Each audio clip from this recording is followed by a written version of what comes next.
Smith and Njigba is going to do what he does best, which is get open. This has got to be a Hall of Fame type player, in my opinion. Baker saw that. I'm sure his eyes lit up because he chucked that ball.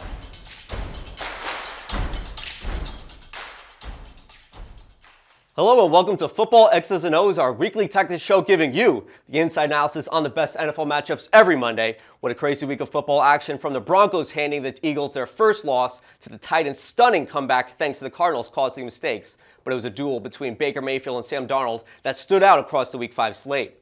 I'm Ryan Stuno. Alongside me is NFL expert David Scott. David, gotta love a classic shootout. This game was just awesome. You love high-scoring games. You love quarterbacks going crazy on the field. There's so much to talk about. I'm ready to get into it. All right, so what topics do you have for us? All right, so we're going to talk about receiving attention. Two young superstar wide receivers on both of these teams that really showed out in this game. We're going to talk about Hawks' best. One of those superstar receivers, Jaxon-Smith and Njigba, had a spectacular game, a couple great catches. We're going to dive deeper into one of his catches. Buck the trend, Egbuka on the other side of the game on the Buccaneers, another great game. He went crazy. He's been having a great start to the year. We're going to talk about what he did right in this game. No quarter given. These two quarterbacks, discarded early in their careers, come back, reviving their careers on new teams. They had really good starts in this game, went crazy. They're having great seasons. We're going to get into why they're so great. And then May downfield, we're going to talk about one more Egbuka catch that was really special. A lot of fun stuff to get into in this game. All right, let's get to the topics. The first one, the wide receivers. Baker Mayfield getting Egbuka every single time, and JSN as well. Let's start with Egbuka. First round pick. He's been lighting it up the first 5 weeks of the season, right? Yeah, this is exactly what you want out of a first-round receiver. You want a guy that you can plant into your offense immediately and have no hiccups. He looks like a veteran. He looks like a professional. He's doing everything right in the league so far. You could have been blind into the season and thought, hey, he's been in the league for 10 years. He's a wide receiver one. He is just so good at the game. He's got such a good connection with Baker Mayfield. I wish I got him in fantasy football because he is so good at being a wide receiver. All right, with the Buccaneers, they have all these injuries with Chris Godwin, Mike Evans. Egbuka has stepped up, and he's been that guy for Baker Mayfield, just getting open whenever you need him, post route. He's been that guy for the Buccaneers offense with all these injuries. Yeah, this is what you want out of a guy who comes into the season as a wide receiver two. You want them to be able to step up into that elevated role. And now that he's stepped up, I don't see them ever turning back from Egbuka as their number one guy. Mike Evans, obviously a Hall of Fame wide receiver in the future, but with what Egbuka has done and being 10 years his younger, yeah, I want to keep giving him the ball. I want to keep handing him the rock because he is going to do this every week. Over 150 yards, a touchdown. He's had over 100 yards and a touchdown in every single. He's on pace for just stupid numbers. It's incredible. He wasn't the first wide receiver drafted. He probably should have been. He's just so good, and I want to see more of it. This is like an Ohio State factory in terms of wide receivers. Ohio State product with JSN. He's been that number one guy for Sam Darnold. They lost DK Metcalf in the offseason, obviously the trade. Speak to me about his abilities and just being that number one guy for Darnold. Yeah, Seattle seems to have an uncanny ability of knowing when to move on from a player when it's time. They moved on from Russell Wilson. They moved on from Jaxon-Smith. And then they move on from DK Metcalf. And you see JSN step up. He had a great season last season. But then you see really now why he's the wide receiver one in this offense. He is just completely commanding the field. He is a threat to every defense. Even with a guy like Cooper Kupp now on the offense alongside him, the ball's going to JSN. We know that this is the top guy. I thought maybe that Cooper Kupp would step into this offense as the number one guy. And then you see JSN come in and say, we're good, give me the ball. And he's done it week after week. He's just expanding on what his growth was from last season. He's now a top guy. He's built like a slot receiver, but he plays all over the field. He's getting down the field deep. He's catching those quick out routes, those quick over the crossers. I love everything I'm seeing from him. He's very similar to Egbuka. They are almost the exact type of build of wide receiver, and they're doing almost the exact thing, which is just ball out on every level. Do you think JSN is one of the best receivers in the league right now? I think you could say both JSN and Egbuka are some of the best wide receivers in the league. If you look at their stats compared to other receivers, they're up there in the top 5 for touchdowns, for yardage. It's really special. Definitely, and I think when it comes to these two wide receivers, they're first-round picks. They're just a year apart. This Ohio State factory, I feel like you don't need to know football to just say, you know what, let's pick a Ohio State player in the draft. You can't go wrong with Ohio State right now. Yeah, wide receiver ones all across the league. for Ohio State. Garrett Wilson, Marvin Harrison, these two guys. Chris Olave. It's just everywhere. They produce top talents, and maybe that's just that the top talents end up going to Ohio State, or just there's some sort of boon there that is helping them. But the fact is, these guys are so good. They're all over the league. They're in the top for every single receiving category, and they're just fun to watch. And I just want to watch these guys every week, and the fact that they went up against each other makes it even more fun. And that came out in the scoreboard too. All right, so the first play we go, close to the end of the second quarter, 13-0 Buccaneers. Seahawks have the ball, 2nd and goal at the 6-yard line. 9 seconds left with this play. Yeah, gotta have it. This is a point where you're falling behind. You really need a score. What do? You go to your top option. We talked about him already, Jaxon-Smith and Njigba. When you need the score, find him. And so what we're looking at is just pure zone coverage in the red zone. And so what Sam Darnold needs to do is he needs to fit this ball in where the defenders aren't. Obviously, that's what you need to do always, but it's especially important in zone coverage when guys are lurking around the field. So what they're doing here is just kind of a zone buster play. You've got guys across the field trying to find their way into the empty gaps in the zone, but Smith-Njigba is going to do what he does best, which is get open. Now, he runs a corner post route into the middle of the field. I think this might have been an option route. What is an option route? It's what the name is. You have the option to do different things. He could have gone up into the post. He could have gone into the corner. He could have hitched back. He could have gone to the flat. The point is you can run an option route with a top receiver because they will read the field while they're running and decide what to do. Now, it could have not been an option route because he had someone coming in the flat, Cooper Kupp here. So maybe you don't want to run an option because you don't want to get into Cooper Kupp's route. Whatever it is, Smith-Njigba runs the right route because he busts the zone with this. What he does is he finds his way in. There's two guys in between him. Sam Darnold delivers a seed right up the field into the gap of the zone. The defenders are scrambling, but they're nowhere near, and it gets the score closer. And Sam Darnold, you said with the seed, there really wasn't any pass rush when it came to that play. He had to, put it in to the window for JSN, and Sam Darnold in that play really stood out to me. Yeah, so the pass coverage is going to be light here because of the zone defense. You're dropping guys to really just clog up the end zone since they're so close to it. But the fact of the matter is Darnold finds the open spot in the zone, so that's a good job on him, and then delivers the strike into the zone. Another good job on him. He's got to identify where in the field that the ball can go without someone jumping over it, and then he's got to get it there. Does both of those things. JSN gets open, finds the back of the end zone, and all of a sudden we got a ball game again. And JSN, he gets open, obviously, in that play. He was a little bit slow. I know it was zone coverage, but he was a little bit slow, the defender, the safety in that play. Yeah, I think that's where the idea of possibly an option route comes in, because JSN gets up to his defender. He kind of meets him one-on-one, does a little shimmy, and then shakes off to the left. That leaves the defender behind him just trying to catch up, and that's where you find the opening in the zone. So that's what makes me think, hey, maybe he had an opportunity to go right, to go back, because he was doing that little shimmy, or he was just shaking off his defender. Either one, he gets off the defender, leaves him in the dust, gets the touchdown. JSN is just so slippery when it comes to these routes. There's really nothing you can do when it comes to this type of play. No, yeah, especially when there's such a top receiver doing it. If it wasn't JSN, if it was a wide receiver too or whatever, you're probably not going to have the same result because that defender's probably going to be stuck to them. But it's JSN, so he's going to shake him off. He's going to find his way into the end zone. He's a top player. He's going to eviscerate defenses when he wants to, and as we saw in this game, he did it at will. Very good. So the Seahawks get that touchdown. It's back and forth. We go to the third quarter. 14-13 Seahawks. Bucs have the ball. 3rd and 15 on the opposing 20-yard line. Buccaneers get that touchdown with Egbuka. Yeah, so actually there's great defense here. This is something that we call a man match. So it's a little bit confusing, but the fact of the matter is it combines a bit of the zone and the man coverage. So what happens is you are going to match your man and carry them through the zone. Basically, you're splitting the field. The top half is going to go into zone coverage, while the bottom half goes into man coverage. Now, this is something that you want to do when you have a player like Egbuka on the field, so that you're almost double covering them. So Egbuka is running his post route up the field. His man is matching him, carrying him all the way up the field, and that carries him into the zone coverage. So you see when this ball is delivered, Egbuka has 2-3 guys on him because they're saying, hey, we're in a dangerous spot here. We need to make sure that the top weapon is covered. We're going to match him. We're going to get him into the zone and make sure that ball can't get in there. The issue is you've got Baker Mayfield throwing the ball, and you've got Egbuka getting past everyone.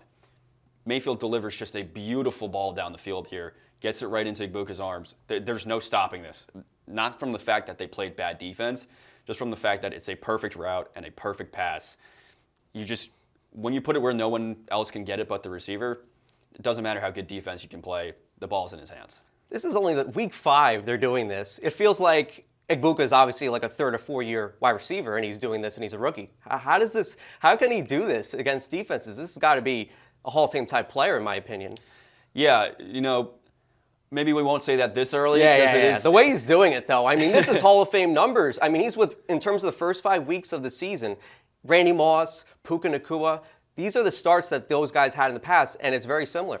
Yeah, you can't say that it's not a spectacular start because he's just doing everything right. He's scored a touchdown in every game. He's got over 500 yards. It's just, he is just all over the place, and I would say he's been more versatile than expected. I saw him coming in as a slot receiver, and as you can see from this play, he is just getting down the field. He's just a professional. He seems to be much more athletic than I anticipated from the start. He's just got a perfect build, really good IQ on the field, and a great connection with his quarterback. And you said zone defense. Baker Mayfield, the pass rush obviously wasn't there. They had 5 offensive linemen guarding 4. I mean, you give Baker time, and he's going to do that. Yeah, Baker Mayfield is, you could say, the one that got away for a couple teams, and we can talk about that in more detail later. But the fact is, he is one of the best quarterbacks in the league. He's smart, he's athletic, he's tough. He doesn't let anything get him down. We've seen that from his 4 fourth-quarter comebacks this season. You don't want to have Baker Mayfield get into his zone, get into his element, because when he does, he's just feeling himself, and he is getting that ball all over the place, and he is going to just deceive your defense, or he's just going to brute force his way through it, as that kind of happened on this play. I love Baker Mayfield. He's one of my, if not my favorite quarterback in the league, and he just does it every week. All right, to the 2 quarterbacks we go, Baker Mayfield, Sam Darnold. This was just a generational type game.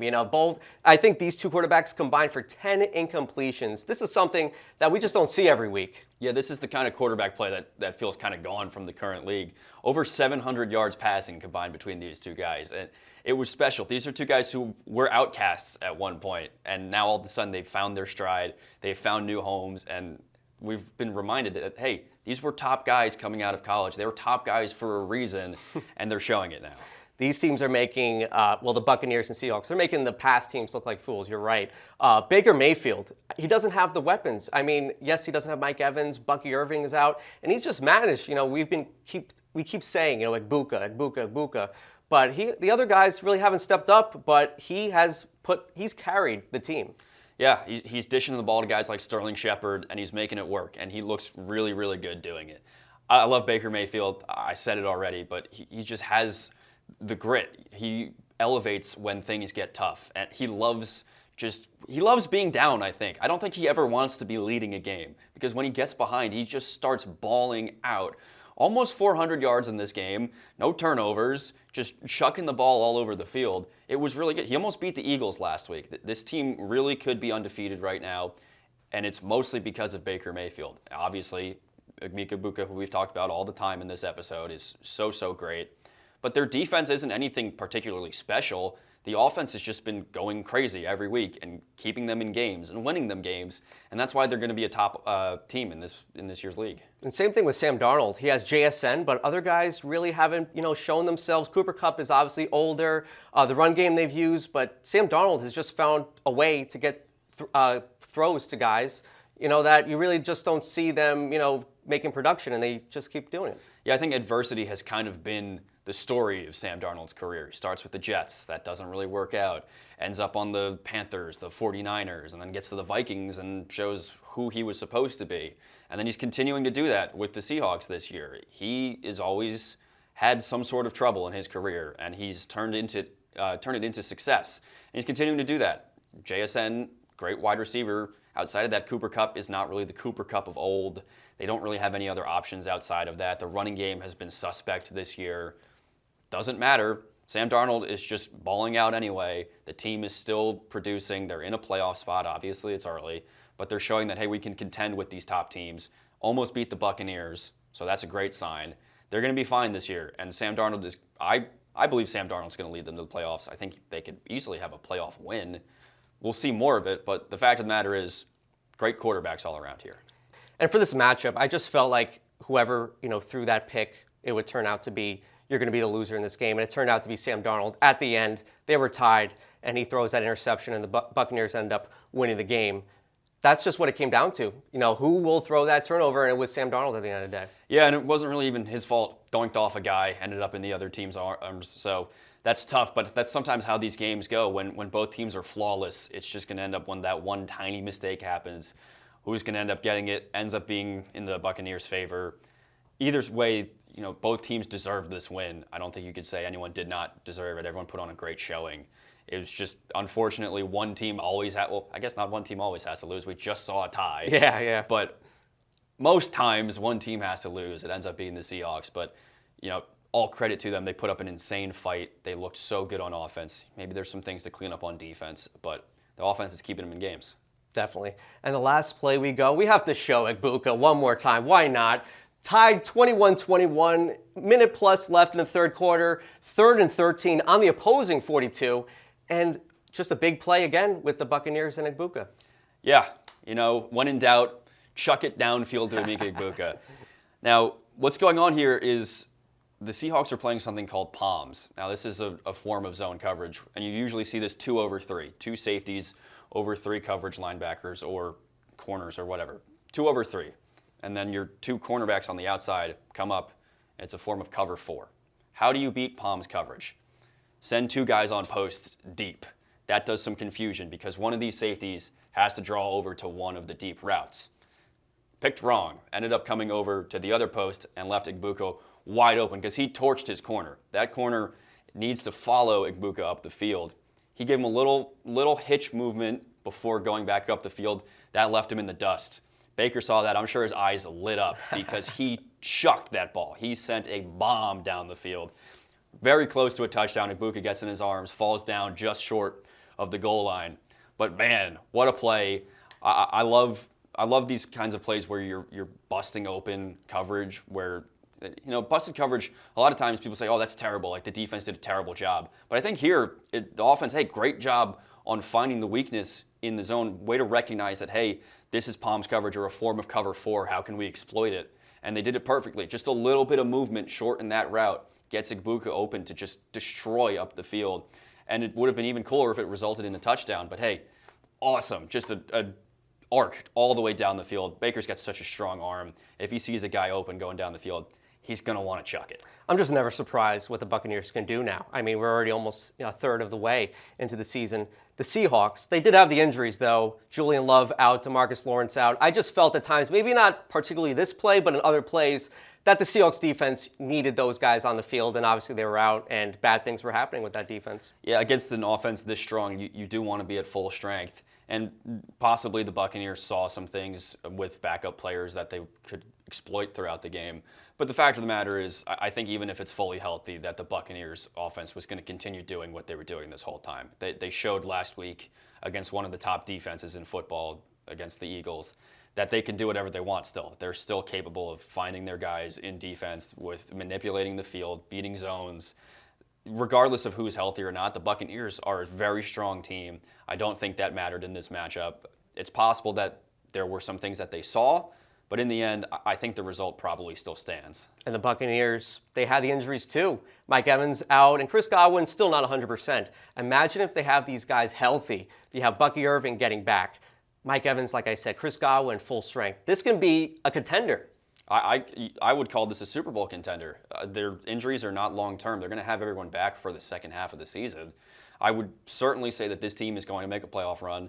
This team is going to run deep in the playoffs. There's still a lot to learn as the season goes on, but they've got a top wide receiver core, if not the best one in the league right now. They've got a top running back in Bucky Irving. Their offensive line looks pretty good and still not fully healthy. And then you got Baker Mayfield just chucking the rock around. So who needs defense? Let's just have fun on offense. Let's win the shootouts. Let's have our fourth quarter comebacks, and let's see how far it gets us. Man, 4 straight games, Baker has come back fourth quarter. I mean, you just can't make this up. This is video game stuff we're seeing from Baker. Yeah, it's like he's playing Madden. Maybe he's going down on purpose. It's just